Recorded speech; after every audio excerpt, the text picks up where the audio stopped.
Subscribe कीजिए हमारे learning technology channel को और इस बेल को ज़रूर दबाएं ताकि हमारी वीडियो आप तक पहुंचे सबसे पहले। Hello friends, this is Mukesh from learning technology और आज के वीडियो में मैं आपको बताऊंगा पाइलिंग से रिलेटेड कुछ इम्पॉर्टेंट वॉल्यूम।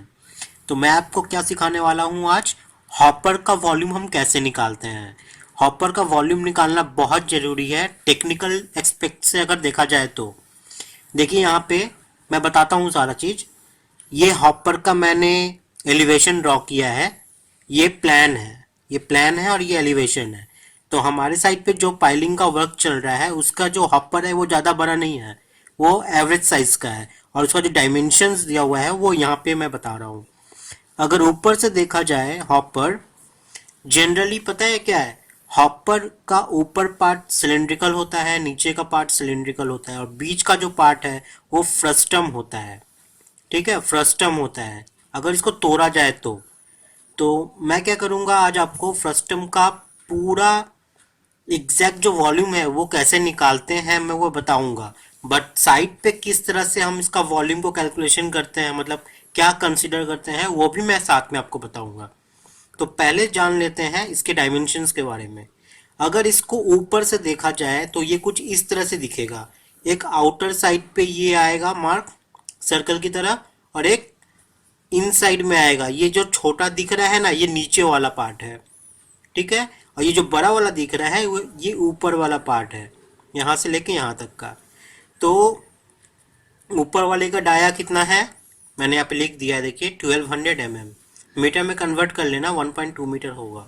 और बॉटम वाले का डायमीटर क्या होगा, 125 मिलीमीटर। ये मेरे साइड पे जो हॉपर यूज हो रहा है मैं उसका डायमेंशंस दे के आपको बता रहा हूँ, प्रैक्टिकल वाला। ठीक है, तो चलिए अब देखिए यहाँ पे वो हॉपर को जब ऊपर से, अब इसका डायमेंशंस देखिए, ये पार्ट स्ट्रेट है। ठीक है, इसका मतलब क्या है, इतना पार्ट ये सिलिंड्रिकल है यहाँ से लेके यहाँ तक। और इसका हाइट कितना है देख लीजिए, 70 mm।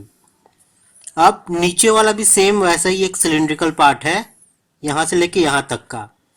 इसका जो ये हाइट है ये कितना है, 120 mm नीचे वाला, और डाया 125 mm। अब ये सिलिंड्रिकल और ये सिलिंड्रिकल के बीच में जो फ्रस्टम पार्ट है उसका हाइट देख लीजिए, 600 mm इसका हाइट है। ठीक है, मैं अगर रेट से इसको दिखाऊं अगर, तो देखिए ये एक पार्ट हो गया टॉप वाला, ये हो गया आपका बॉटम वाला, और ये जो बीच में है ना ये फ्रस्टम है। ठीक है, तो ये हाइट बोल रहा है 600 mm, राइट। अब इस फ्रस्टम में आप देखिए, टॉप का एक सर्कल टाइप का होगा, मतलब यही वाला, इसका डाया कितना है 1200 mm, और बॉटम का डाया कितना होगा 125 mm। समझ में आ गया। अब इस तीनों चीज को मैं क्या करता हूँ, अलग अलग अलग निकाल के यहाँ पे बताऊंगा आपको। इसका वॉल्यूम निकालना है, इसका वॉल्यूम निकालना है और इसका वॉल्यूम निकालना है। ये तीनों वॉल्यूम निकाल कर अगर हम सबमिशन कर दे, ऐड कर दे, तो टोटल हॉपर का वॉल्यूम निकल जाएगा। ठीक है, पूरी एंड तक वीडियो को देखना, वीडियो थोड़ा सा लंबा हो सकता है। हम लोग प्रैक्टिकल साइड पे जब निकालते हैं हॉपर का वॉल्यूम, जो कंसीडर करते हैं वो तीनों कंसीडर नहीं करते हैं। कौन सा कंसीडर करते हैं वो भी मैं बताऊंगा। तो पूरा पहले सीख लो कि पूरा वॉल्यूम कैसे निकालते हैं। मैं इसको कंसीडर करता हूँ पार्ट 1, फ्रस्टम वाले को पकड़ता हूँ पार्ट 2, और नीचे वाले सिलिंड्रिकल को मैं पकड़ता हूँ पार्ट 3। चलिए इस तीनों का वॉल्यूम निकालते हैं। तो पहले हम आ जाते हैं पार्ट 1 में। पार्ट 1 क्या बोलता है, ठीक है, ये हो गया पार्ट 1। पार्ट 1 में क्या है, ऊपर वाला का जो वॉल्यूम निकालेंगे, इसमें गिवन दिया हुआ है हमारा, देखिए क्या क्या। तो पहले हम गिवन लिख लेते हैं। गिवन में क्या है, पहले तो हम डायग्राम से देख रहे हैं, डाया दिया हुआ है। ठीक है, पार्ट 1 का मैं निकाल रहा हूँ। डाया कितना है 1200 mm। इसको मीटर में लिखेंगे अगर तो 1.2 मीटर आएगा। ठीक है, मुझे ज़रूरत है रेडियस का। तो रेडियस कितना होगा आप जानते ही हो, इसको 2 से अगर डिवाइड कर दोगे तो रेडियस निकल जाएगा, तो आएगा 0.6 मीटर, राइट। अब नेक्स्ट हमें क्या चाहिए, हाइट। ठीक है, HEIGHT। अगर वॉल्यूम निकालना है, मतलब पार्ट 1 का वॉल्यूम निकालना है मुझे, तो वॉल्यूम के लिए मुझे रेडियस लगेगा। और हाइट लगेगा। तो हाइट कितना है यहाँ से देख सकते हो आप, 70 mm। ठीक है, 70 mm। अगर इसे मीटर में आप कन्वर्ट करोगे तो ये आ जाएगा आपका 0.070 मीटर। 1000 से डिवाइड कर देना, ये आ जाएगा। फॉर्मूला आपको पता ही होगा। फॉर्मूला क्या है वॉल्यूम ऑफ सिलिंड्रिकल का? पाई आर स्क्वायर एच। मैं रेडियस के टर्म में लिख रहा हूँ, ठीक है, पाई आर स्क्वायर एच। तो पाई का वैल्यू आप जानते हो 3.14 है। रेडियस हमने यहाँ अभी अभी निकाला 0.6। तो रेडियस स्क्वायर मतलब 2 बार इसको लिख दो, इनटू हाइट। हाइट कितना है देख लो यहाँ पे, 0.070। ठीक है, इसको अगर आप कैलकुलेट करोगे तो आपका देखिएगा कुछ इस तरह से आंसर आएगा, 0791। वॉल्यूम है तो यूनिट क्या होगा, क्यूबिक मीटर। चलिए एक पार्ट हमने निकाल लिया। नेक्स्ट आते हैं पार्ट 2 में। पार्ट 2 में ही जो है सो है। पार्ट 2 को अच्छे से समझ लीजिएगा क्योंकि ये सबसे इम्पॉर्टेंट पार्ट है, जिसे हम बोलेंगे यहाँ फ्रस्टम। ठीक है, तो चलिए फ्रस्टम का हम लोग क्या करते हैं, टॉप डाया। टॉप डाया हम, अच्छा आपको समझाने के लिए मैं क्या करता हूँ, यह फ्रस्टम क्या करता हूँ निकाल के यहाँ पे ड्रॉ कर देता हूँ। तो देखिए फ्रस्टम ऐसा है। ठीक है, मैं क्या किया, यहाँ से इस पार्ट को निकाल के यहाँ पे रख दिया। इसका ऊपर वाला है 1.2 मीटर, नीचे वाला है 125 मिलीमीटर, और हाइट क्या है 600 mm। ठीक है, अब मैं यहाँ से देखिए टॉप डाया क्या मिल गया हमें, 1.2 मीटर। तो सेम हमें रेडियस निकाल लो। इसका वॉल्यूम का फॉर्मूला क्या होता है मैं लिख देता हूँ अभी। तो रेडियस क्या होगा, और रेडियस को मैं पकड़ लेता हूँ कैपिटल आर, टॉप वाले डाया का, सॉरी हाँ टॉप का जो रेडियस है वो पकड़ता हूँ मैं कैपिटल आर, इसको डिनोट करता हूँ। तो 0.6 मीटर रेडियस आ गया। अब बॉटम का निकालता हूँ। बॉटम डाया कितना है, 0.125 मीटर। मैंने डायरेक्ट कन्वर्ट कर दिया। देखिए 125 मिलीमीटर है, इसको आप पहले मीटर में ले जाओ। मीटर में जाएगा कितना हो जाएगा, 0.125। 1000 से डिवाइड कर देना तो 0.125 मिलीमीटर आएगा। फिर उसको 2 से डिवाइड कर दोगे तो उसका, सॉरी मैंने यहाँ पे गलत लिखा है, बॉटम डाया आपका है 0.125 मिलीमीटर, सॉरी मीटर, मैं भी कंफ्यूज हो गया हूँ आज। 0.125 मीटर। अब रेडियस निकाल लो। इस रेडियस को मैं क्या करता हूँ, स्मॉल आर से डिनोट करता हूँ। इसको 2 से डिवाइड कर दो, 2 से डिवाइड कर दोगे तो 0.0625 मीटर आ जाएगा। ठीक है, कैपिटल आर निकल गया, स्मॉल आर निकल गया। हाइट मुझे पता है इस फ्रस्टम का, ये आएगा 0.6 मीटर। 600 mm है ना, 1000 से डिवाइड कर देना, 0.6 mm आ जाएगा। अब चलो वॉल्यूम का फॉर्मूला। वॉल्यूम का फॉर्मूला मैं लिख देता हूँ। ये बहुत ही इजी फॉर्मूला है। मैंने ये पहले भी ये वॉल्यूम फ्रस्टम का वॉल्यूम बताया है, तो बहुत कोई इसमें ऐसे भी कमेंट किए हैं कि ये फार्मूला जो मैं बता रहा हूँ वो गलत है। ये गलत नहीं है, एक और फार्मूला है वो भी सही है, बट कंपेयर किया जाए दोनों फार्मूला में तो ये इजी है। आर स्क्वायर प्लस, मैंने इसका प्रूफ भी दिया हुआ है, मैंने डिस्क्रिप्शन में सारा लिंक दे दिया, आप वहाँ से देख लीजिए।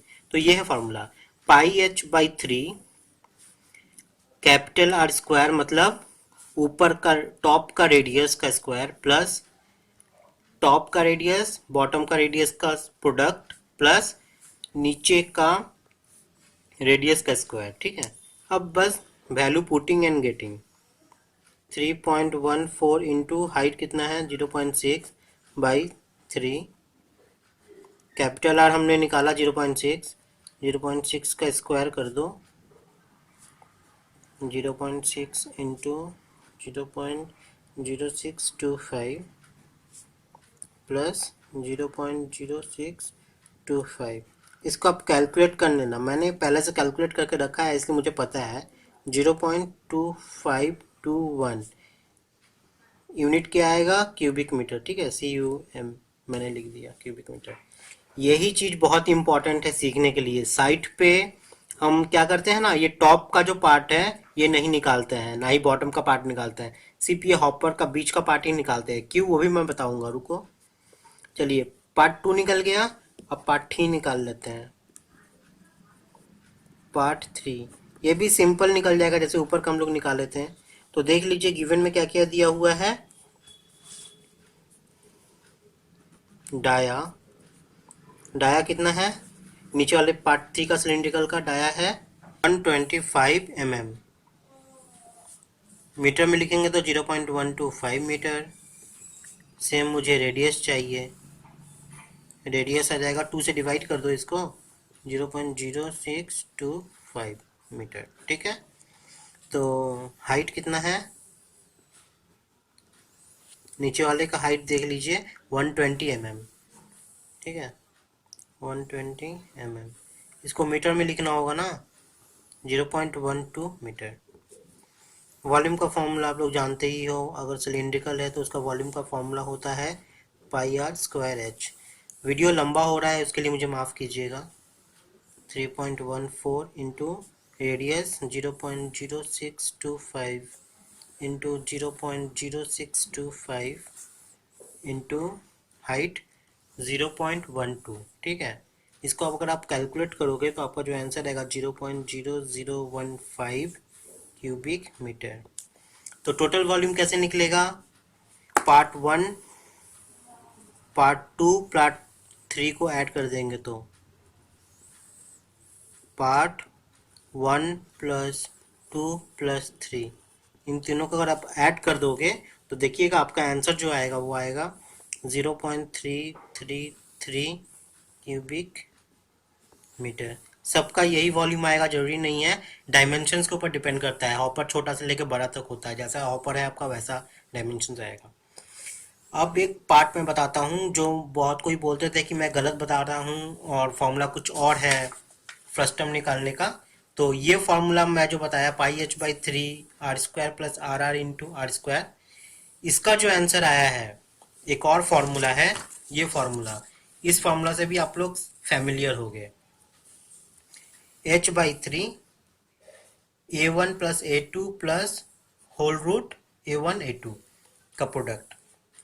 इसमें a1 a2 क्या है, अगर ये फर्स्ट टर्म को हम लोग ऊपर से देखें तो टॉप वाले पार्ट पे एक गोल दिखेगा मुझे, ठीक है, यहाँ पे, तो उसका सरफेस एरिया, उसका एरिया a1 है टॉप का, और a2 क्या है, नीचे का एरिया। आप जिसे ही मान सकते हो, a1 को नीचे का ही मान सकते हो और a2 को ऊपर का सरफेस एरिया मान सकते हो। ठीक है, तो इसे ही मैं इस तरह से ही मैं आपको बता देता हूँ निकालना कैसे निकलेगा। जैसे मैंने क्या किया, फर्स्ट टर्म को काट के निकाल लिया। ये ऊपर का डाया है 1200 मिलीमीटर और नीचे का डाया है 125 mm। तो टॉप डाया हम तो देख लिए यहाँ पे, उसका रेडियस है 0.6 मीटर। बॉटम डाया उसका भी रेडियस निकाल लो, 0.0625 मीटर। ठीक है, अब एरिया ऑफ टॉप, ऊपर का एरिया निकालना है। ये तो एलिवेशन है ना, इसका अगर प्लान देखोगे अगर ऊपर वाला पार्ट का, तो ये कुछ ऐसा दिखेगा। ठीक है, ऐसा दिखेगा। तो ये जो ऊपर वाले पार्ट का जो दिख रहा है गोल, ये वाला ऊपर का ये पार्ट है, इसका देखिए ये डायमीटर है पूरा टोटल 1.2 मीटर। तो इसका सरफेस एरिया, इस डायमीटर से इसका एरिया कितना आ रहा है, तो वो हम लोग निकाल लिए हैं। देखिए उसको हम लोग a1 डिनोट किए यहाँ पे, पाई आर स्क्वायर, एरिया का फॉर्मूला है। वैल्यू पुट करके अब क्या करना है, निकाल लेना, आपका आएगा 1.1304 मीटर स्क्वायर। वैसे ही बॉटम का सेम आप कंडीशन में एरिया निकालो, आपका ये आएगा। अब बस वैल्यू पुट कर दो, देखना दोनों ही केस में आंसर सेम आता है। और मैं उस फॉर्मूला को क्यों रिकमेंड करता हूँ, देखिए इसमें क्यूब, इसमें स्क्वायर रूट दिया हुआ है, ये सब निकालना थोड़ा सा क्रिटिकल हो जाता है। कैलकुलेटर है तो ठीक है, बट इससे इजी वो फॉर्मूला है, इसलिए मैं उसको रिकमेंड करता हूँ। ठीक है, गलत कोई भी नहीं है, दोनों ही सही है। अच्छा, अब आते हैं साइट केस पे। प्रैक्टिकल फील्ड में क्या होता है, जब हम लोग पाइलिंग करते हैं, ये हॉपर है, इसके साथ ट्रिमी पाइप रहता है, और ये पाइल ये मेरा पाइल के लिए है। ये मट्टी कटा पहले, ठीक है, बेंटोनाइट अंदर भरा हुआ है। अब कॉन्क्रीटिंग करना है मुझे, कॉन्क्रीट इसके अंदर डालेंगे। मैंने पिछले वीडियो में ही मैंने एक इम्पॉर्टेंट बात बताया था इससे रिलेटेड। वो क्या कि इसका हाइट को हम लोग कितना तक एडजस्ट करेंगे, ये हाइट निकालना है। ये हाइट जो है ये यहाँ के वॉल्यूम पर और हॉपर के वॉल्यूम पर डिपेंड करता है टोटली। हॉपर का वॉल्यूम जो है वो ऑलवेज ज़्यादा होगा इसके वॉल्यूम से, मतलब ये वाले वॉल्यूम से, ताकि कंक्रीट मेरा ज़्यादा तक उठ जाए और ये जो ट्रिमी पाइप है ये कंक्रीट के अंदर में चले चले जाए, ठीक है। अच्छा, अब मैं बताता हूँ। हम लोग क्या करते हैं, जब भी हॉपर ये सब सेटअप पूरा कर लिए, साइड पे मिलर आ गया तो अब इसके अंदर कंक्रीट हम लोग पाइलिंग करना है। इस पाइलिंग को कास्टिंग करना है, तो यहाँ पे कंक्रीट डालेंगे।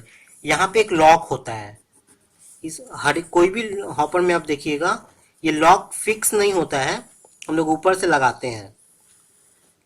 यहाँ पे एक लॉक होता है ताकि, क्योंकि हम लोग कंक्रीट अगर जैसे ही डालेंगे वो तो जल्दी चला जाएगा। हमें पहले कंक्रीट क्या करना है, भेजना नहीं है, इसको चार्ज करना है। मतलब हॉपर को क्या करना है, फुल कंक्रीट से पहले भर के रखना है। हाँ, कि हमें एक साथ छोड़ेंगे। हम लोग क्या करेंगे, यहाँ पे लॉक लगा देते हैं और कंक्रीट भरना चालू कर देते हैं। तो क्या होता है, ऊपर का जो पार्ट है उसमें नहीं रहता है कंक्रीट, देखा जाए तो पूरा भर के नहीं रहता एकदम। ये ऐसा हॉपर है। यहाँ तो लॉक लग गया, लॉक लग जाने का मतलब नीचे वाले पार्ट में तो कंक्रीट जा ही नहीं रहा है, तो इसका वॉल्यूम हम लोग नहीं कैलकुलेट करते हैं एक्चुअली साइड पे। और ऊपर का जो ये सिलिंड्रिकल पार्ट है, इसमें भी आप देखिएगा एक बैटन टाइप का एक स्टैंड रहता है जिसको हैंग करके पकड़ने में हेल्प करता है। अगर क्रेन वगैरह है या ट्राइपॉड यहाँ पे रिग लगा हुआ है तो क्या होता है कि इसमें जो पुली लगा हुआ है ना, उससे वो इस टांगने में हेल्प करता है। इसलिए ये स्टैंड यहाँ भी ठीक से हम लोग भरते हैं नहीं, हम देखे हैं, तो इसको भी हम लोग नेग्लेक्ट ही करते हैं वॉल्यूम ऊपर वाले सिलिंड्रिकल पार्ट में। सिर्फ जो फ्रस्टम पार्ट है वही निकालते हैं।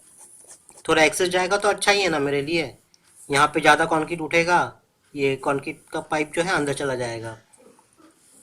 इसलिए हम लोग सिर्फ फ्रस्टम के पार्ट को पकड़ते हैं। ये तो लॉक हो गया तो यहाँ तो कंक्रीट जाना नहीं है, ऊपर का सिलिंड्रिकल पार्ट पूरा तरह से भरता नहीं है, तो हम लोग पकड़ते नहीं है, सिर्फ फ्रस्टम पार्ट को ही पकड़ते हैं। समझ गए। इसलिए साइड पे जब भी आप लोग कैलकुलेट करोगे ना, तो सिर्फ फ्रस्टम पार्ट को ही निकाल लेना और कुछ नहीं निकालना होगा आपको। और वॉल्यूम निकालना पड़ता है, यहाँ से हाइट निकालना पड़ेगा आपको। तो इस तरीके से हम लोग हॉपर का वॉल्यूम निकालते हैं। तो अगर इसमें कोई इशू है, कोई प्रॉब्लम है, तो आप मुझसे पूछिए फिर से। मैं कमेंट सेक्शन में, मेल में तो रिप्लाई देता ही हूँ। मैं ऐसे ही बताता रहूँगा। तो देखिए अगर और कहीं प्रॉब्लम है या नहीं है। नेक्स्ट वीडियो में फिर कुछ नया लेके आऊँगा। आज के लिए इतना ही। Tata, bye bye, take care.